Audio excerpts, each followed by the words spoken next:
Welcome to my studio. Today, as part of our New Skills Monday, which we're concentrating on geometrics this January, and our January free pattern, I'm going to show you a quick and easy way to make a geometric pattern with little or no effort that's perfectly and wonderfully even. Now, I don't know if you, when you were a child, ever made a snowflake. And I'm going to show you, this is the key thing to know what to do when you're making these geometric patterns. We're going to base it on this whole idea of snowflake making. So we fold our paper in half. And we fold it in half the other way. I'm using kind of heavy paper. It's not stock paper, but it's not regular printing paper either. So now that I have this, and I've got a fold here and a fold here, I'm going to take this short corner, I flipped it over just to make it easier to see, holding the corner of it, pinching and pushing up like that. I've made the basis for what we would have done to make a snowflake. Now with finer paper I could fold it again over like this, but we're not going to bother because what we want to do is make a square. So previously I sort of drew on different shapes that I then cut out and removed. You want to make sure of a couple of things, that you always leave spaces on your fold.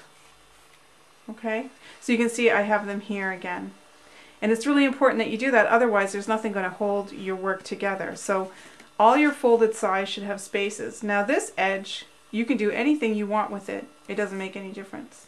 And don't worry at all about this part here. If you want to, you can cut it off, but it's of no consequence to what we're doing, and it'll come off when you do your tops anyway. And you just cut out where you drew, just like this. And as you can see, they won't let me have sharp-ended scissors, and that's probably wise. And I cut out, and cut out, and cut out, and now, through the miracles of modern video, here's what we had, only it's all cut out. Now I'm going to unfold it and you'll see our beautiful square geometric pattern. Now I like to have a lot of fun with these. You can do anything you want with them. Imagine if we wanted to make a little pillow top or a table runner. We could just simply put this in the middle of our backing. We could put an edge around it and just use two colors. Imagine if we, excuse me camera guy, I'm going to go get a piece of fabric. Imagine if we had a beautiful piece of fabric such as this.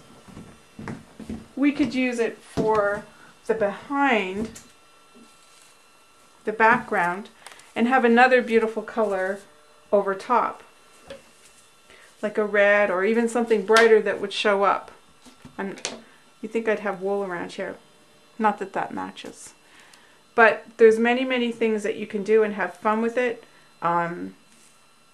You know, you can even do this with wool too. If I wanted to, I could do this same thing with this piece of wool and just make a pillow top by appliquing it and quilting. It just allows you to make a beautiful geometric form. See? Now let's say you wanted to make a smaller one. You just start off with a smaller piece of paper. No big deal. I think I've told you everything that I need to. If you have any questions, of course, feel free to ask. There's other videos showing you how to prepare your backing to make a pattern yourself if you've never done it before. And please use tape to tape this down because you don't want it moving. And the other little hint I want to give you is hook inside the lines both times. So never hook on the line in this unless you want to outline every section, which is possible too. Alright, that's all I have to tell you.